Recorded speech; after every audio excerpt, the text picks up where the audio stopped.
Indonesia gelap. Artinya, Indonesia tidak sedang baik-baik saja. Artinya, Indonesia dalam kondisi yang tidak normal hari ini. Kenapa bisa begitu? Selamat datang kembali bersama Dokmong Podcast. Kali ini kita akan membahas tema menarik sebagai berikut. Selamat datang kembali. Kali ini kita akan langsung bahas ya, sebuah video dari Ustadz Agung Wisnu. Videonya ini menggambarkan kondisi Indonesia sekarang ini katanya ya gelap. Gelap ya, istilah yang cukup kuat. Betul. Sumber ini mengangkat beberapa isu ekonomi dan politik yang ya cukup berat kelihatannya. Nah, kita coba urai bareng-bareng poin penting apa aja sih yang disampaikan di video itu untuk Anda. Siap, mari kita lihat. Oke, kita mulai dari data awal nih. Agak bikin khawatir juga.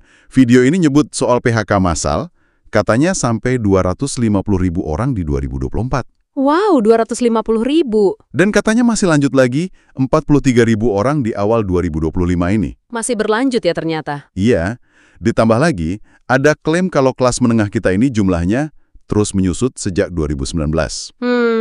Itu data yang perlu diperhatikan. Ini angka besar loh, ya kan? Nggak bisa dianggap enteng.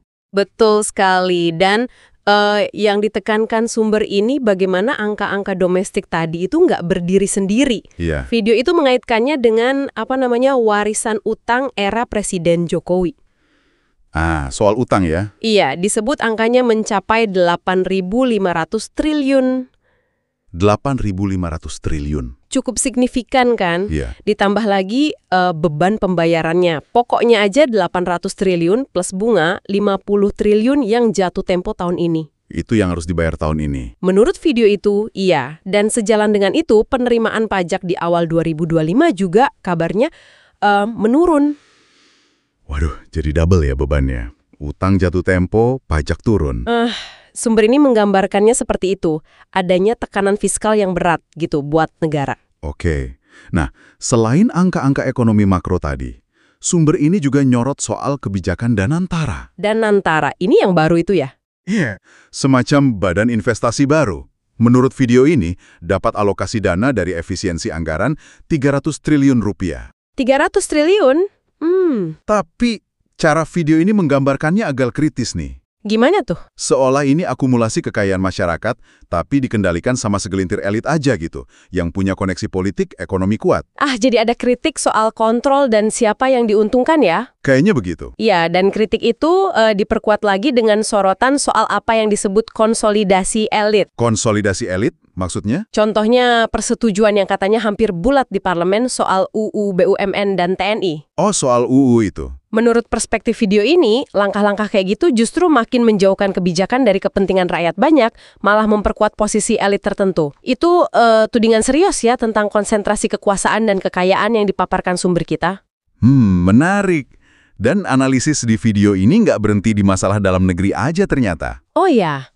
Kondisi gelap di Indonesia ini dihubungkan juga sama berbagai krisis global. Krisis global apa aja yang disebut? Mulai dari perlambatan ekonomi Amerika Serikat, terus tantangan di Uni Eropa, masalah depopulasi Jepang, sampai krisis properti di Tiongkok. Lengkap juga ya cakupannya. Iya. Jadi perspektif yang disajikan di sini, tantangan yang dihadapi Indonesia itu bukan kasus unik atau terisolasi gitu. Maksudnya? Sebaliknya ini dilihat sebagai bagian dari pola atau tren global yang lebih besar, yang kemudian ya ikut memperburuk situasi di dalam negeri. Gitu kira-kira argumennya. Oke. Jadi ada benang merah antara kondisi domestik kita sama dinamika internasional menurut video ini. Betul. Lalu, kalau gitu apa dong akar masalahnya menurut Ustadz Agung Wisnu di video ini? Apa intinya? Nah, ini bagian diagnosisnya. Gimana tuh? Sumber ini menunjuk ke satu akar masalah fundamental, penerapan sistem yang disebut kapitalisme sekuler. Kapitalisme sekuler. Maksudnya, ya sistem yang memisahkan nilai-nilai agama dari pengaturan kehidupan bermasyarakat dan bernegara. Jadi pemisahan agama dari kehidupan itu ya? Menurut video ini, itu diagnosis utamanya. Itu yang dianggap sebagai biang keladi dari semua gejala masalah tadi. Oke, setelah diagnosis itu, lalu solusinya apa dong yang ditawarkan? Nah, berangkat dari diagnosis tadi, video ini kemudian secara terang-terangan nawarin satu solusi. Apa itu? Solusinya adalah kembali ke penerapan syariat Islam secara kafah. Kafah itu menyeluruh ya artinya. Betul, menyeluruh. Dalam sebuah sistem pemerintahan yang disebut khilafah. Khilafah. Dalam pandangan sumber ini ya, inilah satu-satunya jalan keluar dengan mengikuti hukum Allah, katanya, untuk mengatasi kondisi gelap itu. Baik di Indonesia maupun global. Iya, begitu klaimnya. Tapi penting nih untuk kita garis bawahi bersama untuk Anda. Gimana? Ini adalah analisis dan usulan solusi yang spesifik ada di dalam materi video yang lagi kita bahas ini ya. Betul. Kita di sini cuma memaparkan gagasan tersebut untuk Anda pahami. Bukan berarti kita setuju atau tidak setuju. Tepat sekali. Oke, jadi kalau kita rangkum nih, argumen utama dari sumber ini cukup tajam ya. Indonesia lagi hadapi problem serius, PHK, utang negara besar, dugaan konsolidasi elit. Iya. Dan semua ini, menurut video itu, gejala dari sistem kapitalisme sekuler. Dan sebagai jalan keluarnya, perspektif tunggal yang ditawarkan adalah perubahan mendasar. Menuju sistem yang berlandaskan syariat Islam di bawah naungan khilafah. Itu sebuah konsep sistem pemerintahan Islam ya. Oke. Tentu saja, ini kan satu pandangan spesifik ya dari sumber yang kita ulas hari ini, yang menyajikan cara pandangnya sendiri terhadap masalah dan solusinya. Ya, betul. Nah, setelah mendengar semua pemaparan ini, mungkin muncul pertanyaan nih di benak Anda. Gimana sebetulnya hubungan antara, katakanlah, sistem ekonomi, sistem politik, terus nilai-nilai yang dipegang sebuah bangsa?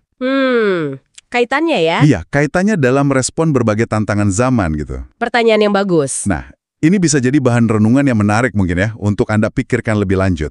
Thank you for listening to this podcast. Hope it gives you inspiration and benefits. See you in the next topic. Wassalamualaikum warahmatullahi wabarakatuh.